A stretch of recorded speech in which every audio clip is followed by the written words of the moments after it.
This morning, the image of a sitting US president standing inside a blood-splattered wire mesh octagon on the south lawn of the White House, while the world's most powerful leaders shuffled their calendars to accommodate his schedule, marks the formal end of an era.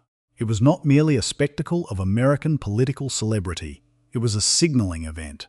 The G7 summit in Evian-les-Bains did not start on June 14th because the leader of the free world decided his birthday cage-fighting party took precedence over the coordination of the global order. When France moved the summit back by 24 hours to satisfy this whim, the message to the international community was absolute. The traditional architecture of the Western Alliance is no longer a partnership of equals, but a system of compliance. This is the hidden geometry of the current moment. We are watching the transition from a rules-based order, where institutional consensus dictated the pace of history, to a power-based order, where the personal whims of the occupant of the Oval Office dictate the operational tempo of the G7. Understanding the profound friction at this year's summit requires discarding the official narrative of routine diplomatic cooperation. The reality is that the G7 has reached a point of structural paralysis. Consider the contrast in operational activity over the exact same week. While Washington was constructing an arena for mixed martial arts, Prime Minister Mark Carney was conducting a highly synchronized campaign across the European continent. Carney's trip, which spanned Paris, Dublin and the Alps, was not a series of ceremonial pleasantries. It was a rigorous six-day execution of a strategic pivot. On June 11th, Carney landed in Paris. At the Palais de l'Élysée, he did not just shake hands. He finalized a general security of information agreement with President Emmanuel Macron. This instrument is not decorative. It binds Canada and France across the critical vectors of aerospace, artificial intelligence, and space defense. It specifically opens French defense procurement doors to Canadian industry, creating a direct economic and technological pipeline that bypasses the North American sphere entirely. This move confirms a long-term trajectory. Canada is systematically hardening its industrial base against the volatility emanating from Washington. From Paris, the itinerary shifted to Dublin. The official dinner at Dublin Castle preceded a high-stakes address at Trinity College, where Carney crystallised the thesis of his foreign policy. When he stated that the New World Order will be built starting with Europe, he was not engaging in rhetorical flourish. He was making a cold, calculated observation of a shifting centre of gravity. He is positioning Canada as the primary bridgehead for an integrated European middle power bloc. This is a direct response to the weaponization of trade and critical mineral supply chains under the current American administration. The mechanics of this pivot are already in place and verifiable. In February 2026, Canada became the first non-European signatory to the European Union's Security Action for Europe mechanism. By embedding Canadian defence procurement into this EU-led initiative, the Canadian government has essentially purchased an insurance policy against isolation. With 56 active critical mineral partnerships across 10 countries, the majority located within the European theatre, Carney has successfully secured the physical inputs required for modern defence and energy sectors, effectively insulating them from American leverage. The structural argument Carney is making is defined by a clear set of numbers. A combined EU-Canada population base twice the size of the United States, an economy of comparable scale, and a collective defence budget doubling that of China. This is the math of a third path. He is arguing that if middle powers aggregate their capacity, they move from a position of begging for superpower favour to a position of sovereign negotiation. The data supports the feasibility of this transition. Since the inception of the current trade frameworks, bilateral trade between Canada and the EU has surged 71%, contributing billions to their respective GDPs. This represents a foundational shift, not a temporary adjustment. Contrast this systematic building of institutional infrastructure with the reality of the G7 summit that commenced this morning. The US approach is defined by volatility and unilateralism. The launch of the military operation against Iran on February 28th, executed without consultation with European NATO allies, shattered the illusion of a shared decision-making framework. When a superpower acts in total disregard of its own security alliance, the institutional value of a summit like the G7 drops precipitously. The fact that, for the second year in a row, the G7 is unlikely to produce a joint communiqué is the definitive proof of this fracture. A communiqué is the mechanism of unity. Its absence is the signal of a house divided. Trump arrived at Evian-les-Bains with a surprise announcement regarding the war with Iran, an attempt to seize the narrative and dictate the summit's agenda from the moment of his arrival. This is the hallmark of power-based diplomacy. You create the crisis, you move the goalposts, and you force the others to react. But this time, the target audience of that power move has been spending its week building the tools to ignore it. We are standing at the threshold of a fundamental reordering of Western power. The question is no longer whether the G7 can harmonise its interests. The question is whether the structure itself has already been superseded by the bilateral and regional networks that middle powers are currently constructing.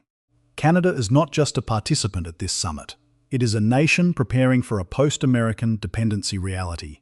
Every agreement signed in Paris, every mineral deal finalised in Europe, and every speech delivered in Dublin is a brick in a wall of strategic autonomy. The summit in Evian will provide the surface headlines about trade wars, the Strait of Hormuz, and the future of the Ukraine conflict.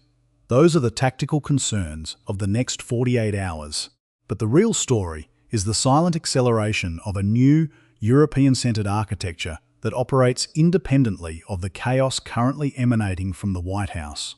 As the delegations settle into the negotiating rooms, one must wonder if the other leaders understand the full scope of the realignment already in motion, or if they are still attempting to play a game that ended when the first cage fight began on the White House lawn.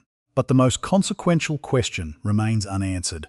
Is this realignment a fleeting tactical hedge, or is it the blueprint for a permanent decoupling from the North American orbit?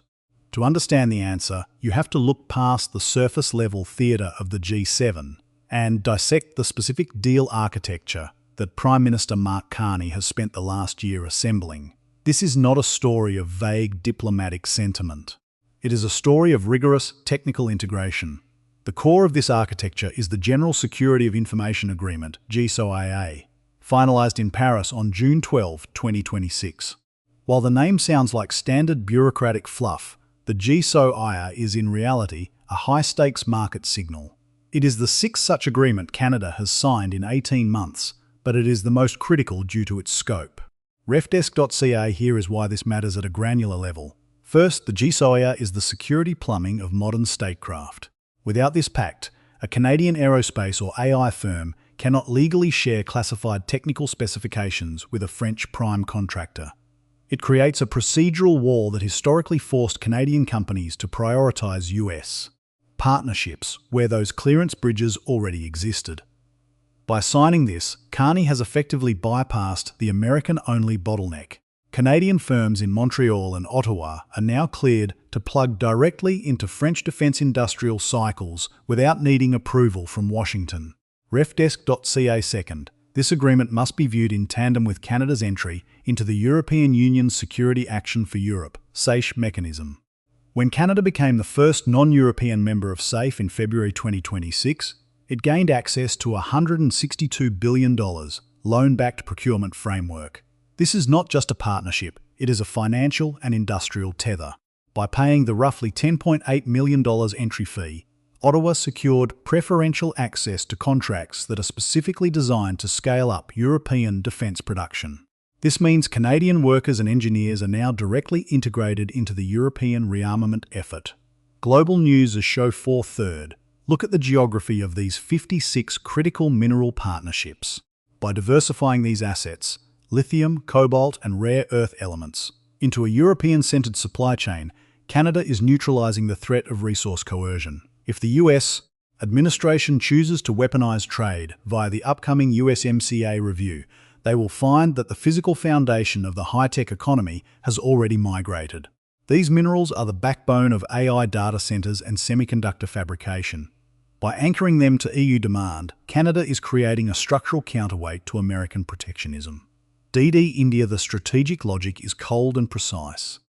By aggregating the economies of Canada and the EU, Carney is creating a bloc that is less susceptible to the volatility of a single superpower.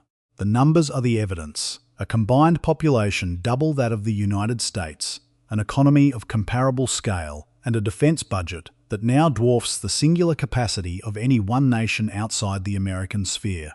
The Economic Times issue 1. When you strip away the speeches at Trinity College and the photo ops at the Palais de l'Élysée, you are left with a clear picture. Canada is building a shadow industrial network.